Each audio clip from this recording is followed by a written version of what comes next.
Salve, galera da luta, iniciando mais um episódio do Recorte da Luta. Bom dia, boa tarde, boa noite, não importa quem está do outro lado assistindo esse mais um episódio aqui do nosso podcast.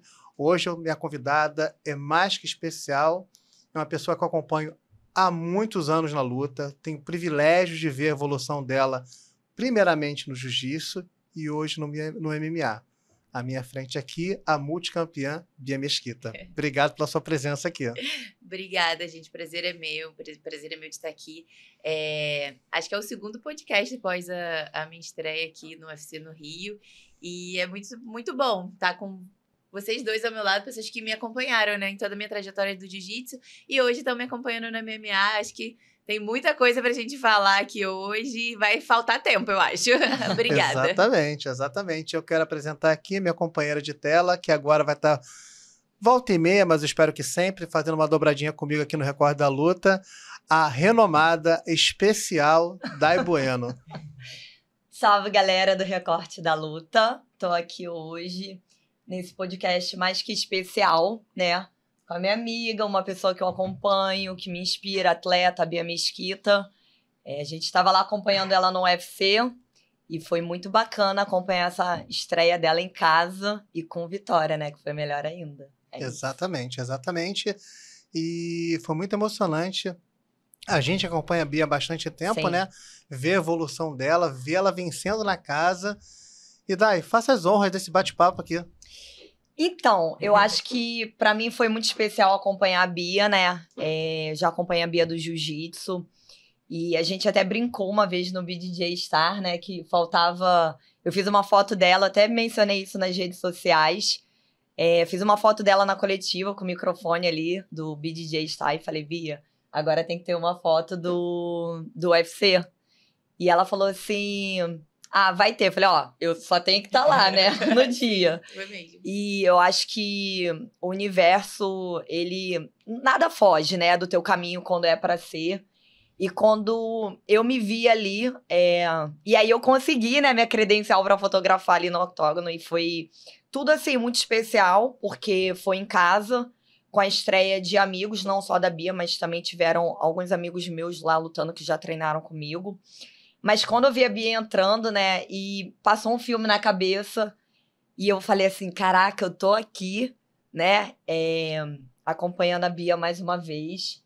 E não tem como, né, se emocionar assim, eu ver a Letícia ali.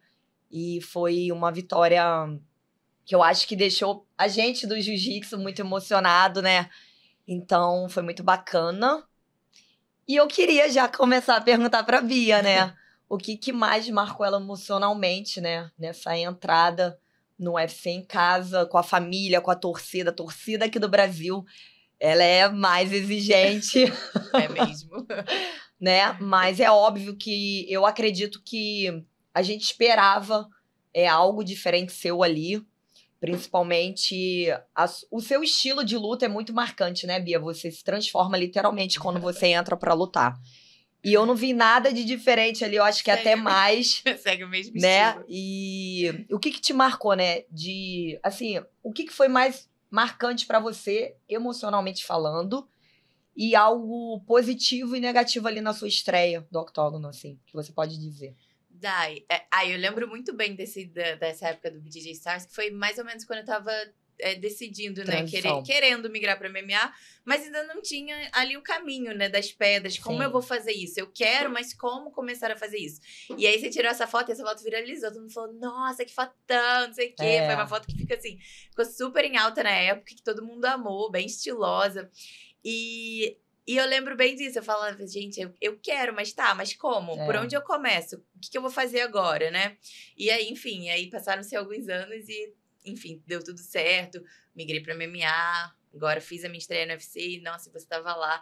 Assim, eu acho que uma das coisas que foram, né, mais marcantes durante a Semana da Luta em geral foi ter as pessoas que eu amo perto de mim, né? Principalmente meus pais, amigos queridos, me acompanhando nesse momento. Porque eu tive esse privilégio de estar fazendo a minha estreia do UFC em casa, no Rio de Janeiro. Não foi só no Brasil, foi tipo assim, no Rio, sabe? Em casa. Então, isso foi muito, muito especial. Quando o Parrumpa me ligou para me dar a notícia de que eu tava sendo, de que a gente ia assinar com a UFC, que o contrato estava pronto.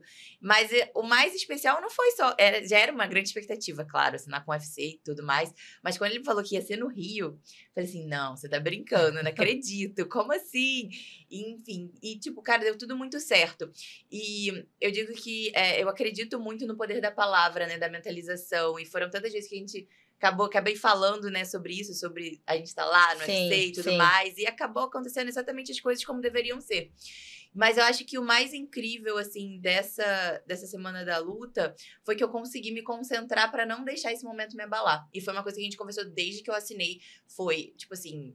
Enfim, não só o Parrumpa, os coaches falaram sobre a emoção de estar lutando no Rio, uma galera lá da academia, né, vários atletas profissionais já tiveram essa experiência, o Pantoja, o Moicano, e eu perguntava pra eles, tá, mas qual a diferença de lutar no Rio? Já me fala logo pra eu já me preparar psicologicamente, porque eu acredito que esse vai ser o grande diferencial, né? Que a princípio, quando a gente falava sobre a estreia no UFC, a gente falava sobre estrear no Apex, que é um local menor, o octógono é menor, o público é menor, enfim, tudo, mas... Não tem a pressão. Não tem essa pressão, não teria essa pressão toda de um público exigente como é aqui no Brasil. Então, quando a gente decidiu assinar no Rio, essa era a minha maior preocupação, de não sentir tanta essa euforia, de querer realmente dar show pro meu público, pra minha galera, de querer estar ali, tipo, e eu via na entrada, eu via a galera gritando, e acabar me emocionando com todo esse sentimento que tá envolvido, né, tava envolvido naquele momento, e ainda tá, eu ainda falo, vejo, essa semana meu pai ficou perturbando, vamos assistir a luta, a gente reprisou a luta em inglês, em português, porque eu queria ouvir os comentários dos jornalistas na hora da luta e tal, e eu ainda ficava assim, eu falei, nossa... Nem parece eu, porque eu vejo essa transformação hoje em dia, né? Depois de tantas pessoas falarem, nossa, Bia, você se transforma na hora que você entra pra lutar. Antigamente eu não reparava, mas hoje em dia eu entendo muito do que acontece nesse momento, e eu acho que é muito foco que eu coloco ali, tipo, de querer realmente, tipo, ter um bom desempenho na luta. E por incrível que pareça, no momento que eu entrei ali no ginásio, com a gritaria da torcida e tal, cara, parece que foi um túnel, Parecia assim. que você tava blindada, eu notei isso. Fechou um túnel, eu não ouvi, eu consegui ouvir na hora do vídeo, que eu fui repassando o vídeo, até mesmo momentos na luta, que eles gritaram meu nome, gritaram vai morrer, eu não ouvi nada disso lá na hora. E eu falava, gente, será que o pessoal não tá torcendo? A única coisa que eu lembro que foi bem nítido na hora da luta, que eu lembro que eu ouvi a galera gritando, foi na hora que eu dei double leg no segundo round, que ela, caiu assim, e a galera, tipo assim, esse foi o único momento que eu realmente consegui identificar a torcida gritando. Agora, de resto, foi muito incrível, foi realmente quando eu tava entrando ali, parecia que eu tava entrando num túnel, e eu não senti essa pressão, eu também não procurei ficar olhando, assim, com um olhar disperso, porque o meu foco era a luta, independente de onde eu fosse lutar, o meu foco era fazer uma boa estreia, realmente dar show pro público, óbvio que aqui no Brasil é muito mais especial, mas a minha missão ela não mudou por ser no Brasil. Então, eu acreditei que essa blindagem, realmente focar na luta, o que eu vou fazer, na minha estratégia, isso tudo foi um grande diferencial para não me permitir sentir toda essa pressão de estar lutando no Rio, com um público gritando, que assim, é incrível, e assistir no vídeo foi ainda mais incrível, mas aquele momento ali da luta, eu acho que é muito importante ter realmente essa transformação de foco, de cara, ligar ali e falar, cara, esse é o meu objetivo, é pra isso que eu tô aqui, é isso que eu vou fazer. Então, foi até engraçado, porque na hora nem parecia que eu tava no Brasil, tipo assim, eu não sentia essa pressão, né, de tipo assim, meu Deus, eu tô lutando aqui no Brasil, não sentia essa exigência, pelo contrário, eu tava tão feliz do momento que eu tava vivendo, que e às vezes eu fico até, uma coisa que eu tenho toda uma equipe por trás, né, eu trabalho com uma psicóloga, e uma das minhas sessões antes da luta, que eu fiz a terapia com ela, foi para falar sobre o meu medo do sucesso. Porque, às vezes, as coisas acontecem tão perfeitamente que foi o que eu senti na minha pressão na minha última luta no LFA, pelo cinturão. Eu tava me sentindo tão bem preparada fisicamente, tão bem preparada mentalmente. Preparada, tipo assim, na hora do aquecimento, na área de aquecimento, na minha cabeça, parecia que alguma coisa ia cair um meteoro e ia acabar com o momento, sabe? Que tava tudo tão perfeito que eu fiquei com esse pensamento esquisito, assim, de tipo assim, meu Deus, tá acontecendo mesmo? Tá tudo perfeitamente correto? E aí, depois da luta, que eu consegui fazer uma ótima luta, né? Acabar com a luta bem, ganhei performance da noite no evento também, conquistei o cinturão. E aí eu falei, não, isso é uma coisa que eu tenho que trabalhar, porque, poxa, eu batalho tanto pra ter esses momentos bons, por que eu tô, assim, teoricamente com medo do meu sucesso, né? Se eu batalhei tanto pra chegar nesse momento. E aí a gente fez uma terapia relacionada a isso. E aí, no UFC, era mais ou menos a mesma situação, só que eu tava muito mais leve ali na área de aquecimento. Tanto que quando eu tava aquecendo, eu nem vi o vídeo que, quando a equipe entrou pra gravar o vídeo do aquecimento, eu nem vi. E eu, depois, no vídeo, eu metendo a porrada no coach de Muay Thai, o Macarrão, a ele. Quando saiu o vídeo no UFC Brasil, no Instagram, ele, você vai me pagar caro por esse vídeo. Olha, o que você está fazendo comigo? Dá pra ouvir o soco que você está me dando, não sei o que. Eu falei, meu Deus, quando eu voltar pro treino, eu tô ferrada. Mas, enfim, é que tudo fluiu tão perfeitamente, que calhou tudo tão bem, que, cara, foi um momento muito incrível. De foco, de tudo. Eu não vejo, assim, teoricamente, nessa minha estreia do UFC, eu não vejo nada, não tive nenhuma experiência ruim, sabe? Sim. Foi tudo, tipo assim, incrivelmente conectado, perfeita, tudo fluiu muito bem. Poxa, meus pais, até os convites que estavam mega difíceis de conseguir, no final eu consegui os convites para as pessoas que estavam querendo ir, a minha psicóloga, a minha médica, enfim, tava todo mundo lá, tipo, junto. Meu pai fez um monte de plaquinha. Chegou lá na hora, não podia entrar com a plaquinha. Ele deu o jeito dele, ele entrou com a plaquinha. Enfim, pai é pai, né? Pai é pai, deu o jeito dele. Cara, tudo calhou perfeitamente, fluiu maravilhosamente bem. E, enfim, foi o sucesso que foi. Eu tô muito feliz com essa nova jornada, com o início agora, né, da minha jornada no UFC, que eu considero realmente o maior palco de MMA hoje em dia. Sim. E era o meu objetivo, né? Eu acho que como a gente, quando eu era do jiu-jitsu, o meu objetivo era me tornar uma faixa preta campeã mundial. E hoje, no MMA, fazer parte do UFC e um dia lutar pelo título. Então, eu acho que o trilho, o caminho tá traçado. Agora é só seguir em frente. Agora, só para aproveitar o gancho, Marquinhos, a Bia falou tanto desse hiperfoco, né? Ela falou também isso no podcast que eu assisti logo depois da luta. Eu sei que você tem uma equipe multidisciplinar que estava te acompanhando ali muito bem no hotel. Tem algo específico, Bia, que você trabalha para ter essa blindagem? Porque realmente, Marquinho, eu tava ali muito de perto e via até dentro do cage, a Bia não deixava em nenhum momento transparecer nenhum tipo de emoção ali. Ela tava muito fria e concentrada no objetivo dela, que era sair vitoriosa, né, daquela estreia.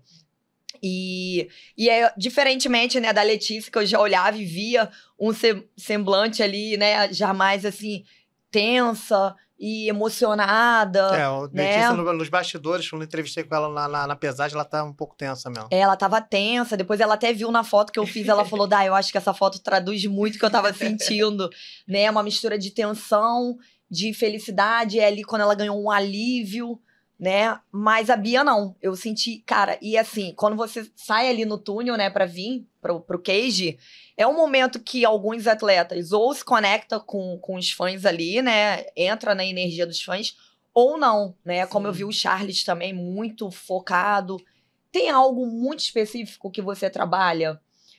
Porque no alto rendimento, eu também via isso no Mundial, a Bia, ela se transforma, literalmente, assim. É uma outra pessoa, quando ela bota o fone, eu falo, nossa, nem parece. Faz carão, fecha a cara. Melhor nem falar com ela. Eu não sei nem Deixa ela no momento dela. Eu não sei nem se eu tiro foto dela de muito perto. Melhor chega muito perto, vai que morde, né? Mas tem algo assim, que você nunca revelou e que pudesse falar pra gente, assim, que você trabalha especificamente pra entrar nesse hiperfoco, assim, essa blindagem? Eu vou ser bem sincera com você. Desde a época do jiu-jitsu, isso foi uma coisa que aconteceu muito naturalmente. Porque na época eu não tinha esse acompanhamento que eu tenho hoje, né? Eu fui montando essa equipe ao longo da minha carreira, porque eu sempre acreditei que o detalhe era o que faria a diferença. Principalmente, depois de já ser campeã mundial, ser campeã de grandes eventos, eu sempre acreditei que quando eu trabalhasse no detalhe, que eu ia ser a diferenciada. Porque a verdade é que todo mundo que tá ali no alto rendimento, chega o topo da cadeia alimentar, digamos assim, todo mundo quer muito. Todo mundo treina muito. Sim. Todo mundo faz tudo muito. Então, eu acreditava que os pouquinhos de diferente que eu fizesse ia me manter ali naquele momento Se de manter ascensão. no topo, que é muito mais difícil. Exato. Chegar no topo, porque as pessoas falam, chegar no topo não é fácil. Mas muitas pessoas chegam. Agora, se manter ali por Exato. anos... É muito mais difícil. É muito mais difícil. Então, eu sempre tive isso em mente, de que o diferencial seriam os detalhes. Porém, na época, na minha fase de jiu-jitsu, né, não tinha nada disso, nenhum acompanhamento específico. Enfim, era eu e a Letícia e meus pais. E com o passar dos anos, eu fui criando esse... Antes eu achava que era uma superstição. Depois eu comecei a sentir que isso era realmente parte do processo. E que era o quê? Mentalizar a luta. Mentalizar o que eu queria fazer. Mentalizar ali o meu braço erguido. Eu vou entrar, eu vou fazer assim, eu vou fazer assim. Por mais que na hora não funcionasse, eu estava muito mentalizada e muito concentrada na luta. A visualização, Visualizando tudo. Tipo assim, eu vou entrar, eu vou derrubar, eu vou passar, eu vou pegar as costas, eu vou finalizar, eu vou ganhar a luta. E meu braço vai estar levantado. Ou eu vou puxar, eu vou fechar a guarda, eu vou pegar o braço e eu vou ganhar a luta. Então, eu sempre tive ali na área de concentração, esse era o meu momento de focar nisso, nessa mentalização. E eu acho que foi aí que começou a vir essa transformação do hiperfoco, de realmente, porque como eu mentalizava, eu não fazia ideia da cara que eu fazia. Eu só tava ali pensando, meus pensamentos, minha musiquinha tocando, e eu pensando em tudo que eu ia fazer, no meu passo a passo, até o momento da vitória, principalmente no jiu-jitsu, né, que a gente não tem só uma luta, que nem hoje em dia no MMA, por mais que são vários rounds, é só uma luta, então é só uma adversária. No jiu-jitsu, não. São várias. Uma puxa pra guarda, outra dá queda. Então, essa versatilidade me fazia pensar muito mais no que era necessário ali e mentalizar as lutas. Muitas adversárias que eu já tinha lutado. Eu pensava, não, então nessa luta eu não vou deixar ela fazer isso, porque isso me atrapalhou. Ou nessa luta eu vou fazer isso de diferente. Então, essa mentalização ali na área de aquecimento foi o que começou a me moldar cada vez mais. Nesse hiperfoco ali de mentalização, de eu vou pensar nisso, eu vou ficar concentrada na minha luta. Eu nunca fui uma atleta que gostava muito de conversinha antes na área de aquecimento. Eu nunca fui assim. Com a adversária, né? Nunca. Eu nunca fui... Nossa, isso era uma coisa que eu olhava assim, as meninas conversando e tava falando, não gosto. Gente, será que eu sou a chata? Será que eu sou Eu achava assim, às vezes, eu falava, gente, ninguém deve gostar de mim porque eu tenho esse meu jeito. Tipo assim, não era por ser uma má pessoa ou por não gostar das minhas adversárias. Não, é porque aquele era o meu momento de focar na luta. Era o seu trabalho, né? É o meu trabalho. Você tinha um objetivo, claro. Era o que eu queria. Eu não, tipo, como é que eu ia ser amiga da adversária que eu ia querer matar ela lá dentro do tatame em 1 minuto? Tipo assim, não, e na minha cabeça essa chavinha não tinha como ligar e desligar tão rápido. É claro que depois sempre respeito todas as minhas adversárias, o respeito acho que é uma coisa que tem que ter. E depois da luta, abraçar, e aí quer trocar ideia, troca ideia e tudo mais, porque o pós-luta, ele é diferente, é um momento mais descontraído, é tipo assim, até brincar, né, do que aconteceu na luta e tal, eu acho que isso é muito natural, é até legal, assim, de ter realmente essa interação, mas nunca antes da luta. E foi aí que virou essa chave do hiperfoco, e hoje em dia isso é uma coisa que anda comigo. Eu já não sei mais como ser diferente disso. De pré-luta, tá ali, mentalizando tudo que eu vou fazer, como vai ser, tudo. Eu acho que eu me sentiria despreparada se eu não fizesse isso, sabe? É como as superstições, isso já virou parte do meu processo de pré-luta. Muito bom. Você falou uma coisa que me chamou a atenção aqui. Você deixou uma marca indelével no jiu-jitsu. Não tem como negar, eu pude acompanhar isso. E você, quando você estava falando da sua equipe multidisciplinar hoje que você tem no MMA, que você não tinha na época do jiu-jitsu, e que você falou assim, não, meus pais e Letícia estavam sempre comigo. É uma jornada e tanto que você teve no jiu-jitsu, é uma nova jornada no MMA. O quão importante é seus pais nesse processo da tua migração, o que você construiu no jiu-jitsu até você chegar no MMA e principalmente também a Letícia. Qual o papel deles nessa jornada? Fundamentais, não tem como negar. Eu acho que isso é muito importante de falar e eu sempre tento falar, principalmente dos meus pais, porque, cara, eu era uma menina de 5 anos de idade começando num esporte de luta.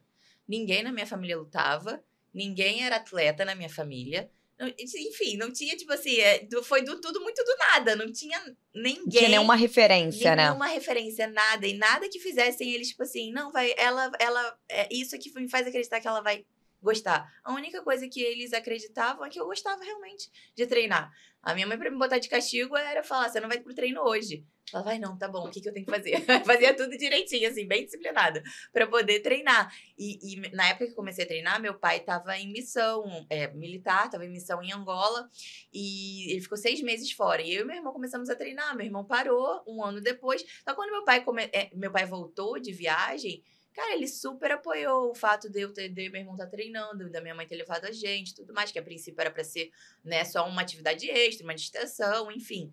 E aí ele começou a apoiar também, minha mãe também. Aí, na equipe que eu comecei, na equipe PH, tinha muita criança, e a gente ia para as competições, aí ia de ônibus, às vezes, para competição. E aí criou todo aquele grupo de familiar e as crianças competindo. Então, acabava que o dia da competição era um dia de festa, de bagunça. E a partir dali, a minha paixão pela competição só cresceu. Então, eu queria treinar mais, eu queria competir mais. Chegou uma fase ali, acho que tipo, com uns 12 anos, que eu lutava campeonato um sábado e um domingo, diferente. E meus pais me levavam. Meu pai dirigia. Muitas vezes a gente dirigia para Floripa de carro para lutar, Bahia de carro para lutar. E eles sempre foram as pessoas assim que me incentivavam, estavam sempre do meu lado, falando: quer lutar? Então vamos. Via, não tem luta? Bota uma categoria de cima. Sabe, eles estavam sempre ali super acompanhando, sempre foram, tipo, meus fãs número 1, assim, independente da academia, que eu troquei de academia, né, quando a gente se mudou para Saquarema. Depois eu troquei de academia porque o meu professor parou de dar aula na época. Foi um pouco antes eu conheci a Letícia, mas a Letícia se mudou para os Estados Unidos, então eu ficava nesse intercâmbio de ir e voltar para os Estados Unidos. Temporada, né? Temporada lá. Muitas vezes a gente não tinha dinheiro para poder bancar essa viagem para competir nos Estados Unidos. Aí o que meu pai e meus pais faziam? Compravam, tipo, uma passagem pro PAN e eu ficava até o Mundial.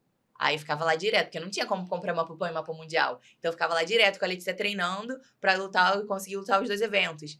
Aí, cara, e nisso tudo, tipo, eram muitas coisas acontecendo, porque eu ainda tava na escola. Então, tipo, o dono da escola me patrocinava. Então tinha toda essa conversa, falar, olha, eu vou fazer as provas, mas eu não vou ter as presenças. E aí meus professores... Cara, todas as pessoas que passaram pela minha vida em certas fases, cara, me ajudaram de alguma maneira, porque foram muito compreensivas.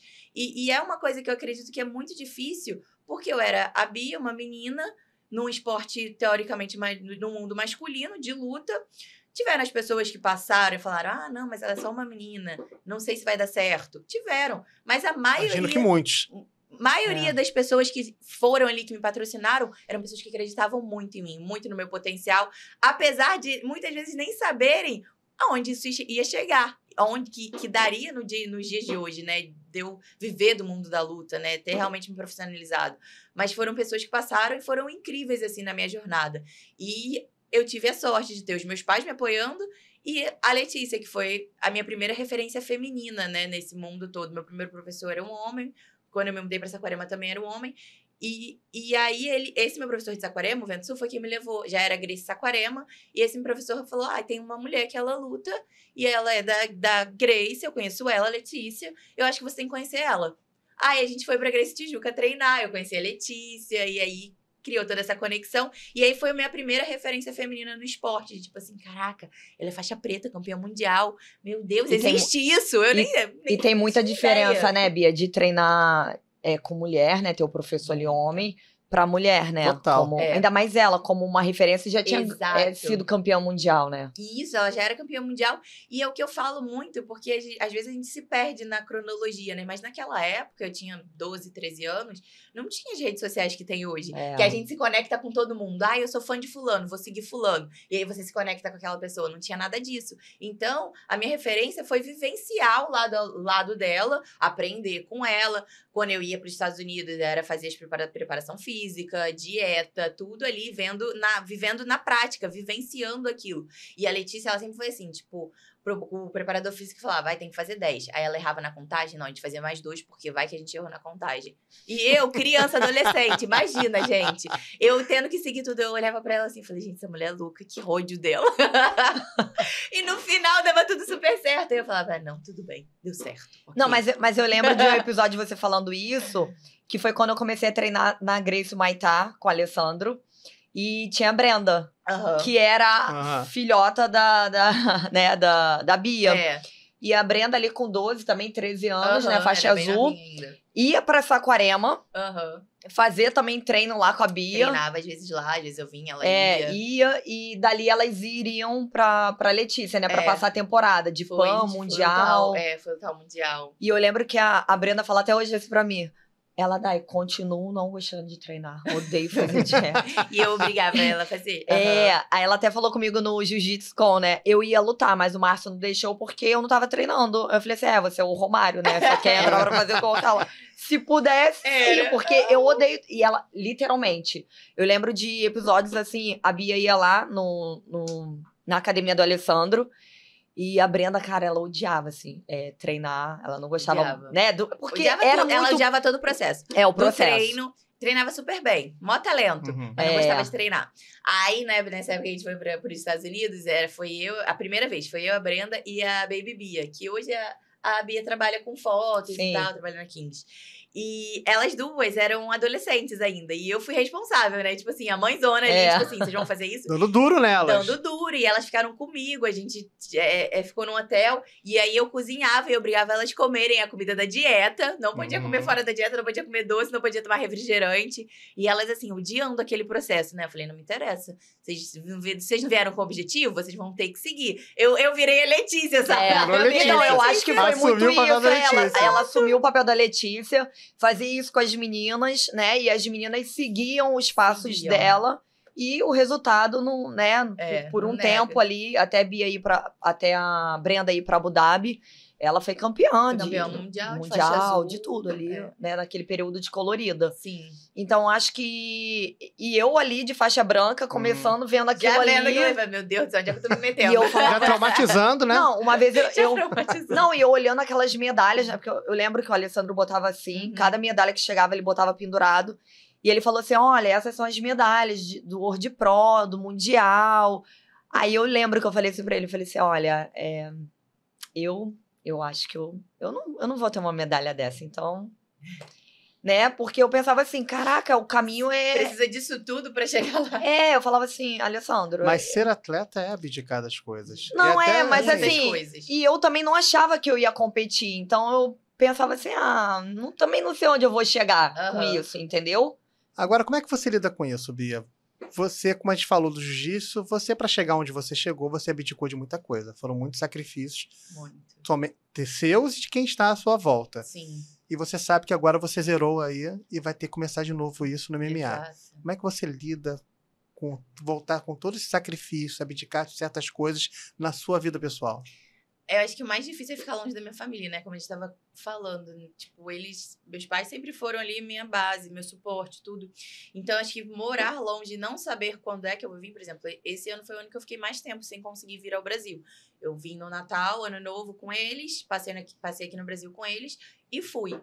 E fui pegando uma luta atrás da outra, né? Construindo realmente esse processo para ser bem sucedida no MMA. E não consegui mais vir no Brasil. Quando a luta saiu que era no Rio, eu falei, ai, graças a Deus, eu vou pro Brasil, vou ver meus pais. Eu não tava nem pensando nas férias nem nada, eu já pensando em falar, meu Deus, eu vou pro Brasil, vou conseguir ver minha família.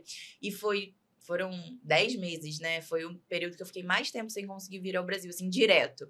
Mas eu acho que isso realmente é um dos sacrifícios maiores, eu não saber quando é que eu vou ter esse tempo para vir ver minha família, abdicar de aniversário com eles, datas especiais, né? Que eu acho que muitas vezes as pessoas não dão tanto valor, tipo, Dia das Mães, Dia dos Pais. Muitas pessoas que estão ali próximo a um ente querido e não dão valor a essas datas especiais, né? E quando eu, morando fora, eu fico, assim, com o coração na mão de não poder... vou pegar o carro e vou lá na casa da minha mãe. Vou pegar o carro e vou lá ver o meu pai, dar um beijo, um abraço. Então, acho que isso é o meu maior sacrifício hoje em dia, de estar longe deles, né? E não ter esse acesso. Apesar de eu ligar todo dia. Eu ligo todo dia pra eles, mas é muito diferente, é muito diferente, sabe? O contato, né? Muito diferente. Como eles ficaram com você lá no hotel, né? Eu tenho certeza que isso foi, tipo, a injeção que ela precisava, né? Acho que ela pesou tudo, né, Bia? Acho que eu tirando a minha conclusão, assim, né? Acho que ela pesou tudo. Esses 10 meses longe deles. Exato. E aí ela teve a oportunidade de lutar em casa com todo mundo ali que ela ama. Então, acho que não tinha como dar errado Não naquele tinha como dia. dar errado. Não tinha. E eu cheguei a falar isso em algumas entrevistas, né? A maioria das pessoas acha que a preocupação era essa. De eu ficar nervosa por essa pressão. Sim. De ter família, de estar no Brasil. E eu falei, gente, isso pelo contrário, totalmente ao contrário. Isso tá me dando uma injeção de ânimo tão grande, de motivação, de tudo, que eu tô me sentindo leve, eu tô tão feliz, tá tudo acontecendo tão maravilhosamente, que, cara, tá até completamente o oposto de me sentir pressionada e me sentir pesada. Tudo aconteceu muito ao contrário. Então, hoje, eu acho que o sacrifício maior é estar longe da minha família. Porque, cara, dieta, treino, os outros sacrifícios, eu já acho tão natural. Já faz parte do pacote, né? Sacrifício, não é sacrifício, nada disso. Fazer dieta, treinar pra caramba. Assim, o que às vezes me incomoda é ter lesão, ter que ficar tratando e tal, não conseguir às vezes treinar tão bem. Isso são coisas que me incomodam, mas eu sei que faz parte do processo. Então, hoje em dia, eu já não vejo nada disso como um sacrifício. Deixar de comer doce, enfim, não sair com os amigos quando às vezes tem alguma coisa pra fazer, porque eu tenho treino, porque eu tenho que descansar. Então, esses outros sacrifícios que eu vi antigamente, na minha adolescência e no início da minha carreira ali, até chegar à faixa preta, assim, porque eu acho que depois que eu peguei a faixa preta, eu já tava numa doutrina já bem, assim, acirrada, porque... Já tava muito natural, né? Já tinha se tornado, porque eu lutei mundial de azul, de roxa, já viajava, já tinha ido para Abu Dhabi, já tinha ido para os Estados Unidos. Então, essa minha fase ali de faixa colorida já foi me moldando. Então, nessa época era sacrificante. De não... Ai, meu Deus, tenho porque no jiu-jitsu ainda era um pouco mais fácil, porque tinha um calendário europeu, PAN, mundial, brasileiro, mundial. Era tipo um primeiro semestre ali bem agitado, mas era tudo datado. Uhum. Então, já tinha mais ou menos uma base ali do que ia acontecer. E aí, eu tentava me programar, assim, com os meus amigos, e ia ter alguma coisa, falar, ai, não, gente, só posso ir depois do campeonato, tá? Tô voltando tal dia. Então, tinha meio que essa programação. E aí, só que na época eu achava isso super sacrificante, né? Pra mim, era o fim da picada. Não podia sair porque eu tinha treino no dia seguinte. Ai, não posso dormir na casa de uma amiga, eu comer, né? Às vezes saía pra comer, todo mundo. Rodízio de pizza. Ai, não posso, porque tô de dieta. Mas de uma certa forma era, né, Bia? Com certeza. Porque mais você, nova, né? por mais que você ame o que você faça, Exato, Porque tem dia que a gente sabe, a gente não quer ir treinar, não quer ir fazer preparação física. Às vezes, nem na competição, a gente se pergunta na área de aquecimento, o que eu tô fazendo aqui? Por que eu arrumei esse BO para mim mesma? Né? Mas eu acho que já tá tão entranhado, né, dentro da gente a questão da disciplina, que a gente só vai. Fala, não, eu tenho que concluir aqui o que eu cumpri, o que eu combinei comigo. Exato. Né? Você aceitou, né? Aceitou. Foi moldando, fui sendo moldada naturalmente, né? Vivendo esse ritmo, essa vida.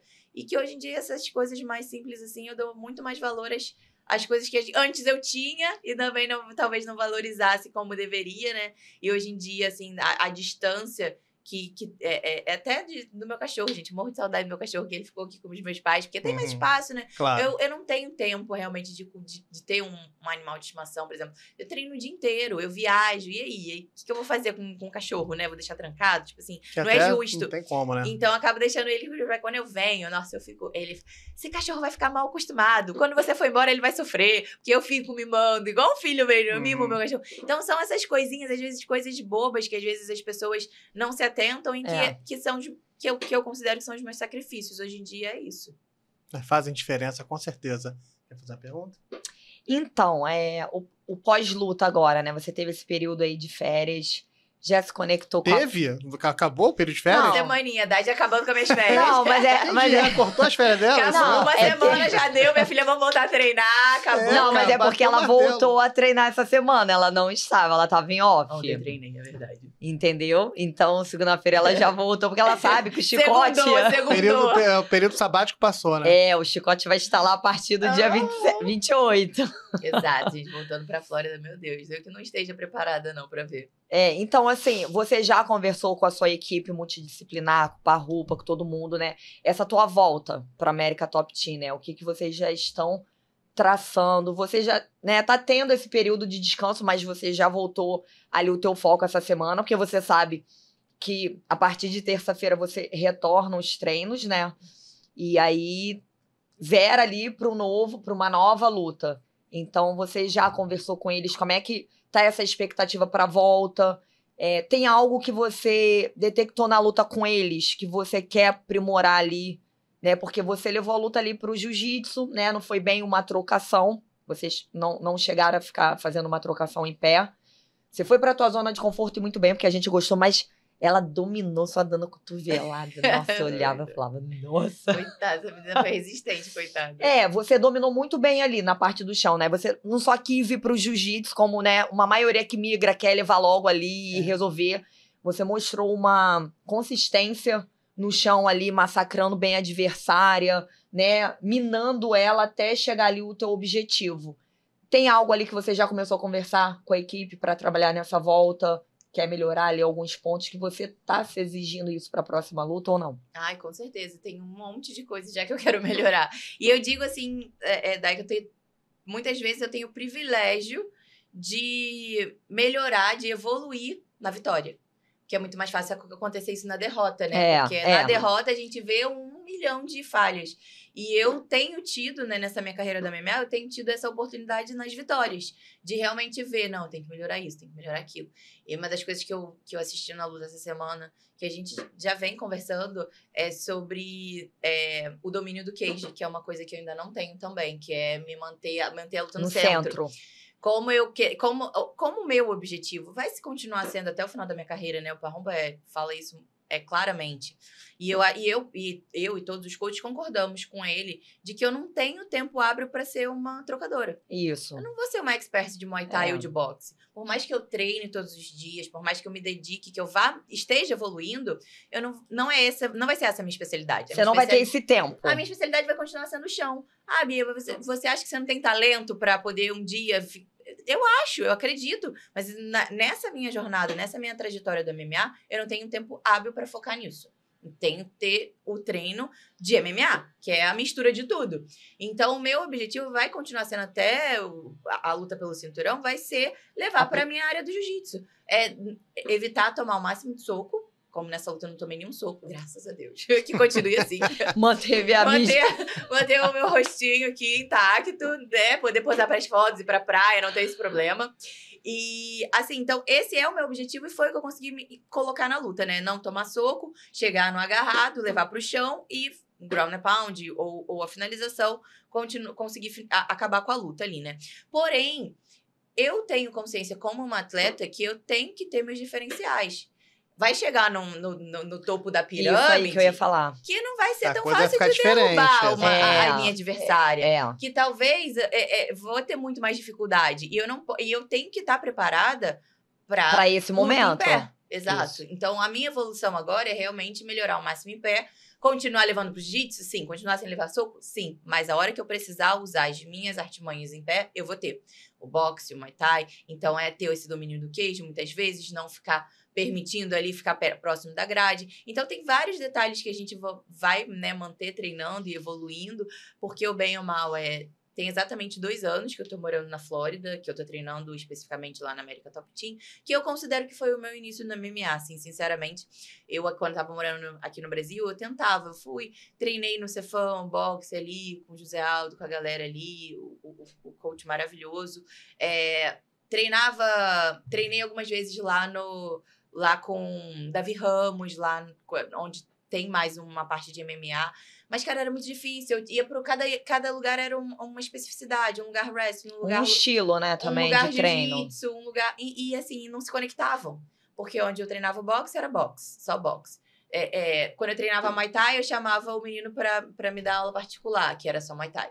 Aí eu treinava Jiu-Jitsu, era só Jiu-Jitsu, não tinha essa junção. E lá na América Top Team, isso faz toda a diferença, de todos os coaches estarem conectados, ser tudo no mesmo ambiente, tudo no mesmo lugar. Quando eu preciso, por exemplo, do meu coach, quero melhorar uma entrada de queda, o Parma falou, tem que melhorar isso. Aí a gente já vai lá e fala com o coach de rest, coach, tá acontecendo isso.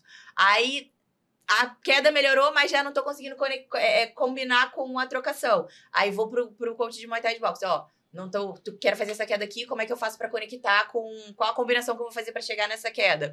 Então, cara, essa equipe multidisciplinar ali de todas as lutas juntos ali dentro da América Top Team faz toda a diferença. Não, e ali tem muito... é que é o segredo. E ali tem muito material humano que está dentro também do UFC, né? Muitos atletas ali de ponta com uma experiência, uma bagagem que é um fator principal, né, pra Que Bia. passa diferença, que passa muita experiência também. Eu converso com eles, eu sugo todo mundo ali que eu posso. Eu falo, ó, me ensina isso aqui, me mostra isso aqui, faz não sei o que lá. Eu vou indo, eu vou assim, ó, de boazinha, de sorrisinho, eu vou puxando todo mundo. Um dos comentários que eu vi até em algumas publicações pós-luta, foi logo assim pós-luta mesmo, foi que a galera se surpreendeu muito positivamente com a tua estreia. Muitos comentários masculinos falando que alguns, né, não conheciam a Bia, que, né, enfim, do jiu-jitsu, e que iam começar a acompanhar e que o UFC estava precisando de uma atleta assim como ela, que une vontade, agressividade. Você mostrou muito isso, né? Mostrou uma consistência um domínio muito grande ali na luta. E era unânime, Marquinho. Todos os comentários, assim, do vídeo, né, do UFC que tava, eles comentando no YouTube também fui ver, falando do que faltava, né, pro UFC, porque a Bia tem o que o UFC gosta, né, uma aparência, Acho que né? é muito importante, conjunto da obra. O conjunto da É. obra, mas que ela entra pra bater mesmo, entendeu? Então ela mostrou isso, que não foi ali só pro jiu-jitsu, né, porcamente querendo levar rápido pra acabar a luta. Ela quis não se mostrou mostrar. uma atleta unidimensional. Você fez bem esse trabalho, que até o que eu pegando carona no que a Day falou, que você falou, como é que foi esse processo? Porque isso é um processo. Sim. Você mostrou as dificuldades que você encontrou aqui no Brasil, de poder ter um treino consistente que se conectasse pro teu objetivo no MMA. Como é que foi esse processo de você desmamar da tua rotina de treinos jiu-jitsu, pano ou grappling e migrar para estilos de treino que te levassem a uma jornada vencedora no MMA e, consequentemente, como é que você chegou na ATT? Assim, na verdade, a Letícia é muito amiga do Parrumpa, né, da época do jiu-jitsu, daqui do Brasil e tal. E quando eu decidi voltar a morar nos Estados Unidos, que eu fui para San Diego, a gente conversou, eu conversei com a Letícia, e a gente tinha essa consciência que seria muito difícil de eu fazer esse treinamento lá, na Califórnia, com ela, ali na academia, que a gente não tinha, eu ia continuar passando pelo mesmo problema que eu tava tendo aqui no Rio. E aí foi quando ela decidiu ligar pro Parrumpa e a gente conversou com o Parrumpa, ele na mesma hora falou, não, claro, vai ser maravilhoso poder fazer parte desse processo de trazer a Bia pra cá e tal, enfim, treinar ela. E foi quando eu decidi, acho que um mês depois de eu ter ido morar na Califórnia, foi quando eu decidi mudar pra Flórida e fui assim... Só uma fui. mudança radical, Eu né? só Bia? fui, gente. Literalmente, eu só fui. Eu não conhecia ninguém. Eu conheci o Parrumpa, alguns atletas, né? De lá. O Bochecha, que treina lá, enfim. E eu só fui com a cara e com a coragem. Falei, não, é isso que precisa? É isso que eu vou fazer. E aí, eu entrei na internet, procurei alguns apartamentos. E aí, deixei, né, pré-selecionado, porque eu não sabia a distância do treino. Na época, eu não tinha carro. Ia estar indo de bike ou andando pra academia. E aí, eu falei, cara, eu só preciso que seja perto da academia, porque eu vou fazer tudo lá. Então, eu só preciso estar na academia. Se pudesse morar dentro da academia, eu tava morando dentro da academia. Alojamento. Lá tem um alojamento, mas é masculino, né? Tem um alojamento pros meninos. Eu falei, cara, se pudesse morar, era lá que eu ia ficar. E aí eu peguei um apartamento bem pertinho, e aí eu fui e já fiz a minha mudança, cara, comecei a treinar. No dia que eu cheguei, já fui treinar já, e aí deu super certo a minha adaptação. A galera foi, tipo, super receptiva também, isso facilitou, claro, muito. A verdade é que tem muito brasileiro, né, lá na academia também, então isso é ótimo. Todos os outros atletas também. É um ambiente profissional, então todo mundo tá nesse treinamento profissional, o que é maravilhoso, porque quando você se cerca de pessoas que têm o mesmo objetivo que você, tudo fica mais fácil, Sim. né? A verdade é essa, porque não tem esse desvio de mentalidade, tá todo mundo ali buscando o seu lugar ao sol, fazendo as mesmas coisas, os mesmos treinos, tudo igual, né? Então não tem distrações. E então essa minha mudança foi o que realmente, tipo assim, transformou a minha mentalidade. Mas eu continuo me adaptando. Eu confesso que, assim, não tô 100% já num... Cada camp eu sinto que eu melhoro um pouco. Mas, cara, foi uma fase de adaptação. Eu lembro do meu primeiro treino da quarta-feira, que é o treino de ground and pound, que é exatamente o que eu acho que eu aprimorei melhor, assim, conectei com o meu jiu-jitsu. Mas eu lembro desse primeiro treino que eu fiz, foi com a Chitara até. Ela deve lembrar, o Parrumpa lembra muito bem. Eu não sei por que eu não filmei aquele dia, que eu tinha que ter filmado aquele dia pra gente ver o antes e depois. A expectativa e a realidade. Eu lembro, eu batia fofo. Parecia que eu tava assim, fazendo carinho nela, assim, na hora de dar o soco. eu não tinha manha de como bater, Você não tinha essa noção, né? De como fazer, de ter a potência, né? De como fazer aquilo ficar forte, de como eu encaixar o meu golpe. Nada, zero. E aí eu lembro que eu bati, eu falei, gente, eu acho que isso não vai dar certo. Eu não vou machucar ninguém desse jeito. O que eu tô fazendo, né? Eu falei, meu jeito vai ser finalizar, porque isso aqui, ó, esse soquinho fofo aqui não vai mais. Ninguém vai respeitar, ninguém vai respeitar. Ninguém vai sentir nada ali. Nada. E aí, né, durante treinamento, as fases, né, claro, vai adaptando, vai aprendendo, enfim. E hoje, acho que principalmente nessa minha estreia do UFC, eu consegui mostrar, né, a evolução que eu tive, da adaptação de conseguir adaptar o ground and pound pro jiu-jitsu. Porque a verdade é que eu sempre tive essa mente muito aberta, né? De que eu tava começando algo do zero. Eu não cheguei lá na TT como a Bia Mesquita, Hall da Fama, faixa preta, eu sou a brava, eu sou a poderosa, eu sou campeã mundial. Zero, nada disso, eu nem lembrava. Eu cheguei lá, tipo assim, na minha realidade, tipo assim, faixa branca, você falou. Faixa branca, vou começar uma nova jornada. Do zero, gente. Não, e é triste ser faixa branca, tá? Hoje não, em dia eu entendo. E isso em algum momento, Bia, te afetou? Assim, porque sempre tem aquele momento daqueles dias que é mais ruim, né? A gente sabe que a gente treina. Sim. Daquele dia que a gente chega em casa. Pô, teve que fazer uma mudança. Ela mudou radicalmente a vida dela. Do Brasil, Tudo. né? Vendeu tudo. Aí foi pra San Diego. Aí se desfez lá. Foi pra Flórida, né? E teve aquele dia que você pensou assim, cara, eu acho que não vai dar, entendeu? Porque não é isso. Porque é aquele negócio. Você veio de uma carreira que você construiu muito bem. Sim. Muito sólida. Conhecida dentro de um esporte mundialmente, né, com tudo ali, você conquistou os maiores títulos, né, e por muitas vezes consecutivas, Hall da Fama, Mundial, ADCC, enfim. E aí você cai no MMA, cara, eu penso, Bia, é muita vontade. É muita loucura.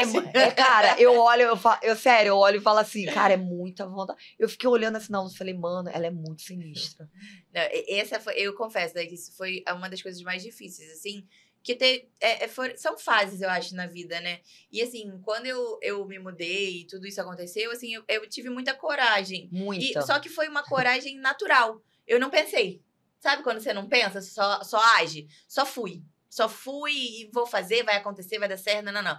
E aí, nesse processo de até as coisas darem certo, de eu chegar no UFC, que assim, parece que a gente tá assistindo um filme aceleradinho, né? Tipo, mas assim, não é. Né? Não foi. Tipo, tiveram vários dias, tipo, às vezes sparring que eu não fazia bem, eu falava, gente, como que eu vou ganhar uma luta? Tem dia que nada flui, né? Tem dia né? que é noite. Eu falava, gente, tem dia que é noite, que nada funciona. E que aí no outro dia é noite de novo, noite de novo. Exato, e aí você tá cansado, e aí o treino não rende, e aí você fala, meu Deus. E aí, muitas vezes, assim, tiveram dias, assim, que eu pensava, eu falava, gente, eu saí de uma carreira bem sucedida, que eu já era, tipo assim, já tava no auge, eu poderia só abrir minha academia, eu poderia só viver viajando de seminário, eu já tinha aquilo ali pronto, já era um produto pronto, né, teoricamente. E eu resolvi começar tudo do zero, e eu não tinha nem mais aquilo e nem o novo. Eu não tinha mais a minha carreira no jiu-jitsu, né, porque eu, bem ou mal, quando eu decidi migrar para MMA, que eu parei de competir, eu perdi aquela visibilidade, né, de você estar em competição, de você ser a campeã, por mais que eu tenha o meu legado, ele vai ficar na história pro resto da vida, eu já não era mais a estrela. Eu já tinha saído. A nova geração já tava lá. Aposentou, né? Eu tinha praticamente, por mais que eu não tivesse falado em aposentada, mas eu praticamente me aposentei da minha carreira no jiu-jitsu, né? De ser competidora, de estar no Mundial, de estar em todos os campeonatos, de ter patrocínios vinculados ao jiu-jitsu, porque os patrocinadores, eles... É admirável, é legal, mas isso não vende pro patrocinador ali da marca da marca de fightwear, das coisas do mundo do jiu-jitsu, ele não vai vender com um atleta que tá treinando MMA, que não tá nem no auge no MMA e já não tá mais no jiu-jitsu. É uma bolha fechada, né, o jiu-jitsu, né? Eles ainda não estouraram, já melhorou muito, exato, cresceu muito, né? Mas eu ainda acho que é muito ainda... É muito limitado pro mundo do jiu-jitsu. Na verdade, só quem consome, isso é fato.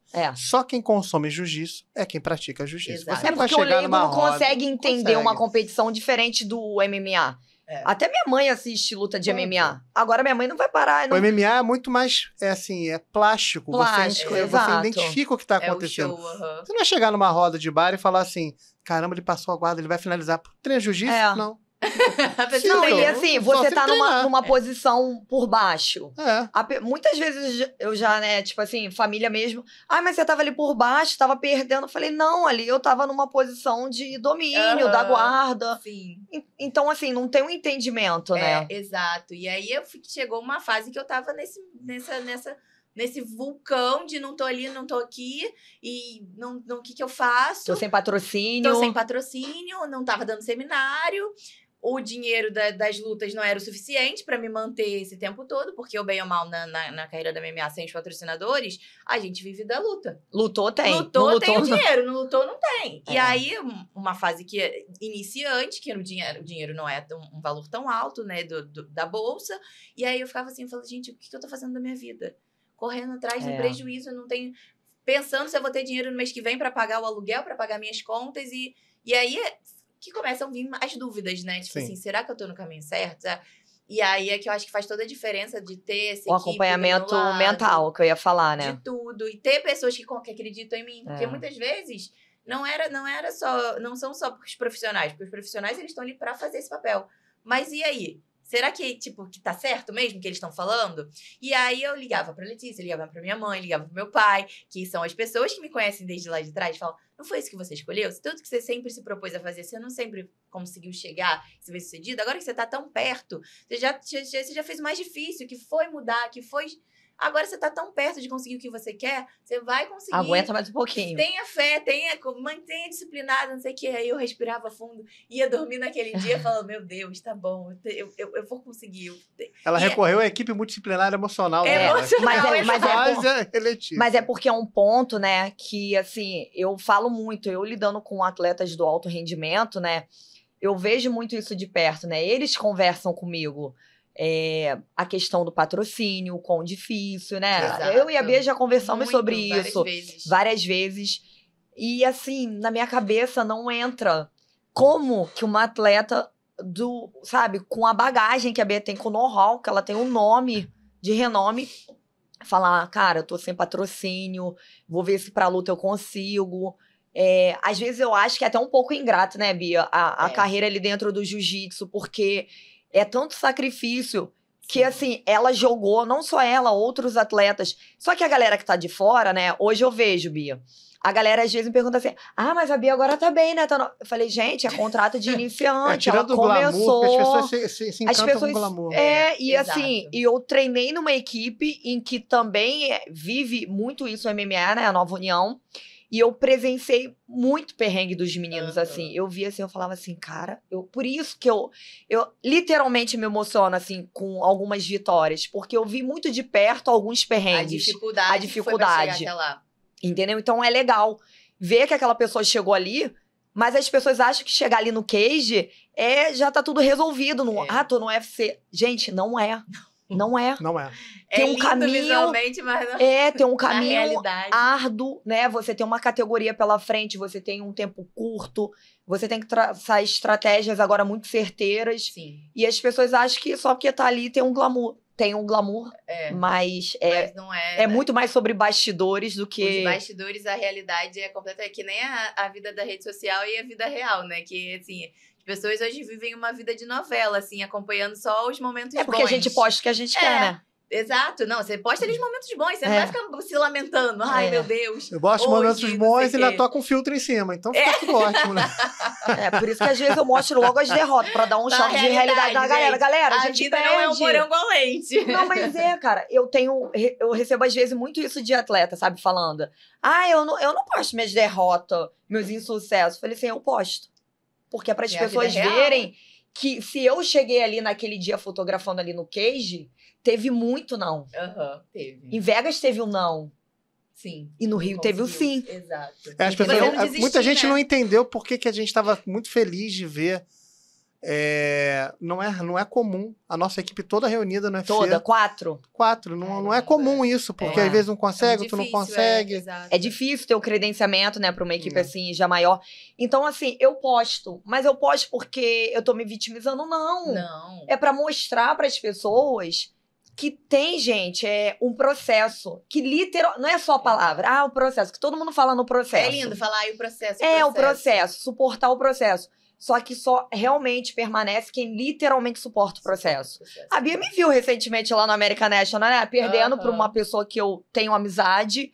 E tá tudo bem. E não tenho problema nenhum em postar isso. Não é o último dia da Não vai da ser sua o vida. último dia. É o que o Megaton falou pra mim numa entrevista. Ninguém vai entrar no tatame, e isso vale pra tudo, né? E vai ganhar 100 vezes. Como ninguém vai entrar ali e perder 100 vezes. Exato. O que te diferencia é você se manter fiel ao teu propósito, entender que aquilo ali realmente faz parte do processo e que quando chegar o dia de glória, você literalmente celebrar. Eu celebro. Por isso que eu celebro as minhas conquistas, eu posto. Comemorar muito. Porque se eu posto o sacrifício ali, e não é o que eu falei, gente, eu posto. Porque é a vida real. Ninguém só ganha. Exato. Ninguém só vive de glória. A vida não é o comercial assim, né? da Quali, né?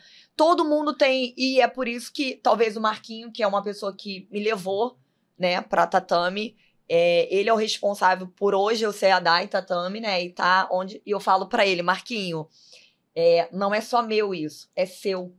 Porque você ajudou a construir a Dai. Faz parte do processo. Você faz parte. E ele entende a lágrima, né? Ele entende a emoção de conquistar cada pequena coisa. Cada degrau. Isso. Porque a gente chora porque não consegue. E a gente também se alegra quando consegue. Mas é exatamente isso, né, Bia? Com certeza. A gente já conversou muito sobre isso. A gente visualizou aquele dia lá do UFC e a gente estava lá. E, cara, é muito maneiro, sabe? Você olhar e falar assim, caraca, eu tô acompanhando essa atleta há tanto tempo e cheguei aqui. É como se eu estivesse literalmente zerando com ela.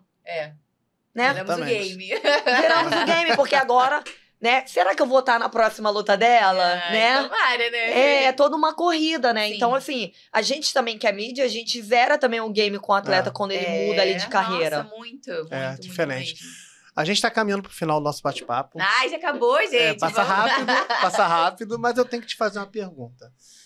Tem o UFC chegando aí para dezembro, que vai ser mega especial. Eu sei que você tem esse objetivo de estar lutando nele. E eu tenho que... Você na ATT tem uma atleta ali que invariavelmente você vai bater de frente, que é a Kayla Harrison. Como é que você lida com isso? Olha, mas eu sou bem sincera. Eu e ela, a gente treina praticamente todo dia juntas, né? E uma coisa que me deixou muito feliz foi que quando eu assinei o contrato com o UFC, nada mudou. Ela vibrou com essa minha conquista, sabe? Porque ela me viu chegando ali e viu, ver todo o meu empenho e esforço. A gente treina juntas, ela me ajuda, eu ajudo ela. Tem essa troca bem saudável ali. Então, quando eu assinei, não mudou isso, que eu achei bacana, assim, da parte dela. Respeitosa, né? Por ela já estar no topo, né? E eu tá chegando ali, né, na cadeia alimentar, e ela já tá ali no topo. E a expectativa que a gente espera é que ela se aposente antes de eu chegar na disputa do cinturão, ou que ela suba para a categoria de 145, consiga aí abrir novas portas, reabrir, né, essa porta do 145, porque eu acho que tem muita menina talentosa que às vezes não tem oportunidade, e eu acho que ela tem esse poder de conseguir reabrir essa categoria de 145 e, consequentemente, abrir portas para as mulheres desse peso, mais pesadas, reacender essa chama do sonho, né? Então, a minha expectativa é que ou ela se aposente, né, com o título e eu vá ser a substituta, ou que ela realmente continue na categoria de 145 e a gente não tenha que se enfrentar por esse título. Mas se isso acontecer um dia, eu acho que é um processo natural e eu acho que ela, principalmente, até mais do que eu, muitas vezes, vem do judô e tem essa mentalidade um pouco mais natural, porque no judô acontece muito, né, das atividades das companheiras de equipe se enfrentarem. O que a gente não tem tanto no jiu-jitsu, né, tem essa amigagem de tipo, ai, não, eu vou abrir, ai, não, você vai agora, você ganha um, eu ganho outro. Não tem mais isso, né, gente? Eu já mudei essa mentalidade e eu acredito que a Kayla tem essa mentalidade, né, vem do judô, então ela super entende, eu acredito que até por isso o nosso treino não mudou, a gente continua saindo na mão, saindo na porrada, todo dia é uma guerra e, cara, mas isso é muito bom, porque eu ajudo ela me ajuda e a gente vai evoluir juntas e chegar no topo dessa categoria, ela já estando lá e eu chegar, né, também com esse objetivo. Eu acredito que é uma coisa até positiva, né? Dela fazer parte desse meu crescimento, de estar chegando no topo da categoria também. Se a gente tiver que se enfrentar, eu acho que vai ser uma luta incrível, que os fãs vão amar, não tenho dúvida disso, mas a gente espera, como companheiras de equipe, que isso não seja necessário e que cada uma mantenha um título em uma categoria e fique tudo mais leve. Mas se acontecer, eu acho que vai ter uma conversa antes, né? E vai ser de uma forma. Cara, trabalho. Isso é uma coisa que acontece Inevitável. muito na TT. Eu vou ser bem sincera. Isso acontece direto lá na TT, porque é muito atleta. É. Não tem como. No masculino, então, gente, é todo dia. É muito mais, né? Muito mais. E acontece direto de atletas da TT terem que se enfrentar. então, pra gente lá, isso já é uma coisa muito natural, assim, de acontecer, né? Já entra sabendo, né, Bia? Já cada um, tipo, vai pra uma salinha treinar separado, com seus coaches. E, assim, a gente não tem os mesmos head coaches, então, assim, já facilita bastante. E se tiver que acontecer, vai ser uma coisa natural e que, cara, eu tô preparada, ela tá preparada e que se tiver que ser, vai vencer a melhor e que quem tiver melhor no dia. Porque não é só sobre o treino, né? Como a gente tava falando, é o conjunto de coisas que acontecem. Quem tiver melhor no dia que vai levar o cinturão, mas a gente torce pra que isso não aconteça. Se tiver que acontecer, vai ser fogo no parquinho. É isso aí. Porque a Bia não facilita não, duvido. Fogo no parquinho, nem no treino ela facilita. Nem no treino que dirá valendo um cinturão, né? Fala sério. É isso aí. Bia, eu quero te agradecer muito. Eu sei que você está com a tua agenda extremamente lotada, mas te agradecer de você ter cedido esse tempinho para fazer esse bate-papo comigo com a Day aqui. Não, foi maravilhoso. Eu amei. Obrigada, Day. Obrigada, Marquinhos. Incrível. Muito bom ter vocês me acompanhando agora nessa nova jornada. Eu acho que são esses momentos que me fazem refletir e ver que, meu Deus, valeu a pena. Valeu a pena as noites lá duvidosas, valeu a pena a transição, voltar a ser faixa branca. Tudo tá valendo muito a pena, porque, cara, realmente tá conquistando esse sonho. Eu acredito, assim, até para finalizar, assim, deixar um recado bem bacana, que as pessoas... Até uma coisa que a Day tava falando, né? De você acreditar, de você ter um objetivo e você acreditar, não importa se tá no alto, se tá no baixo, se tá na dificuldade. Eu hoje tenho esse apelido de Lady Goat, mas eu falo que Lady Goat é uma mentalidade que eu criei, de realmente mentalizar, eu tenho esse objetivo, eu vou conquistar, não importa quantas dificuldades eu vou passar, quantas barreiras eu vou passar, o sucesso, ele é pra quem não desiste. Como você falou, Day, tipo, cara, tirou as palavras que eu mentalizo direto, cara, o sucesso é só pra quem não desiste. O funil, ele começa com a boca larga, mas ele fica aqui, ó, pequenininho. E aí mostra quem é quem, né? E só vai chegar lá quem realmente acreditar, quem realmente tiver a vontade, tiver a disciplina, tiver a fé, tiver a coragem. E eu vejo a minha jornada no MMA como uma amostra de que isso é possível, de que foi difícil, de que tá sendo difícil, gente, ó, não tá fácil, tá? Vamos tá deixando isso aqui bem claro, não tá sendo fácil, tá sendo lindo, maravilhoso, tô feliz, arrasei na minha estreia, mas não tá sendo fácil, o processo não é fácil, entre altos e baixos, entre noites de insônia, noites de choro, dúvidas, mas eu conquistei. Eu cheguei lá, fiz o meu trabalho muito bem feito e mostrei que é possível. Quando a gente traça um objetivo, que a gente tem uma meta, que a gente tem disciplina e a coragem de lutar por aquilo que a gente acredita, que vai ser o nosso objetivo, o nosso sucesso, a nossa alegria, tudo flui bem, tudo é possível, sabe? Então, eu acho que esse é o maior recado que eu tento passar com uma mentalidade Lady Goat, é de você acordar todo dia, ir lá e dar o seu melhor, tentar ser melhor todos os dias, porque se você for melhor 1% cada dia, lá no dia da conquista, como a Day falou, você vai ver o quanto você mereceu. Senso de merecimento, né? Você ser merecedor daquele momento, não tem nada que vai estragar o seu dia. Nada. Eu sempre pensei muito isso, aquela hiperfoco, era isso. Eu falo, cara, fiz tudo o que eu tinha que fazer pra estar aqui. Eu treinei, eu fiz dieta, eu abdiquei de 1 milhão de coisas e eu tô preparada. Cara, se a minha adversária estiver mais preparada do que eu tô duvidando, porque eu fiz tanta coisa pra chegar aqui hoje. Cara, se ela realmente vai, parabéns pra ela, mas hoje é meu dia. Ninguém vai estragar meu dia, como dizia a música lá da Ludmilla que eu entrei no UFC. É exatamente isso, cara. Quando você tem um objetivo e você foca nele, você luta por ele, literalmente, deixando todo o suor, que meu pai falava, que o suor poupa lágrimas, deixando suor diariamente, sendo uma pessoa melhor todos os dias, cara, eu tenho certeza que as pessoas podem conquistar qualquer objetivo, como eu conquistei no jiu-jitsu e como eu tô agora conquistando na MMA também. Então, esse é o recado, galera. Se você acredita, corre atrás, literalmente lute e não desista. Tenha coragem, que só quem não desiste é que chega realmente ao topo da montanha e consegue realizar os seus grandes sonhos. É isso aí.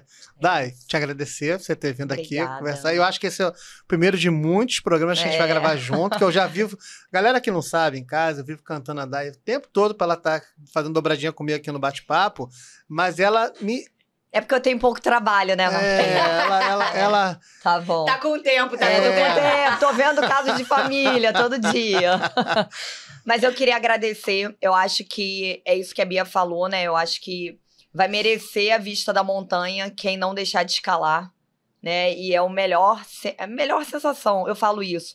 Saber que eu cheguei ali por merecimento, sem ter ninguém à sombra, sabe? Eu não fui por ninguém, eu consegui por mim, eu conquistei por mim.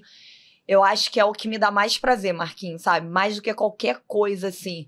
Eu literalmente choro, assim, com as minhas conquistas, porque eu falo que ninguém mereceu mais do que eu, porque só eu sei o que eu me dedico todo dia e abro mão das coisas todo dia em prol de objetivos, né? De realizar sonhos, metas. E é isso, quem não desiste tá privilegiado a alcançar. Eu me sinto uma faixa branca porque depois de fotografar tanto a Bia no jiu-jitsu, agora ela me dá o trabalho de ter que ver alguém me fotografar ela no MMA. Então, Bia, literalmente eu também tô de faixa branca igual você, acompanhando a tua carreira, mas é uma carreira muito vitoriosa, muito merecedora. Eu costumo dizer que eu apoio o jiu-jitsu feminino, sim, mas com mulheres incríveis, que eu sei que veste a camisa do jiu-jitsu de verdade, que eu sei que tem uma postura dentro e fora, que representa o jiu-jitsu de uma forma, sabe, plausível. Sim. E eu tenho muito orgulho de ter a Bia, a Letícia, enfim, outras meninas, né, como a Luísa, a Jéssica, meninas que eu sou amiga e tenho como referência. Essas mulheres, quando eu tô ali naquele dia pensando assim, putz, tô cansada, não, eu tenho que ir porque tem a disciplina, né? Eu lido tanto com elas, eu vejo tanta disciplina delas, que aquilo ali já passou pra mim. E eu aprendo muito, de verdade, com vocês. E vocês são inspiração. Sua carreira no MMA eu tenho certeza que já é um sucesso, porque você é merecedora de tudo que você vem conquistando, porque quem tá perto sabe. Uhum. Quantas coisas você abre mão e se dedica. Então é isso. Obrigada, galera. Vocês vão me ver mais vezes aqui. Prometo! É isso aí, galera. O recado da Dai tá dado. Quero agradecer vocês que estão assistindo esse episódio aqui. E lembrando que eu não pedi no início, mas é um projeto novo. Por favor, deem um like, compartilhem. Isso aqui é só um recorte do que a gente vive dentro da luta. É só um pedaço do que acontece dentro das artes marciais. E agradecer a presença de todos vocês aqui.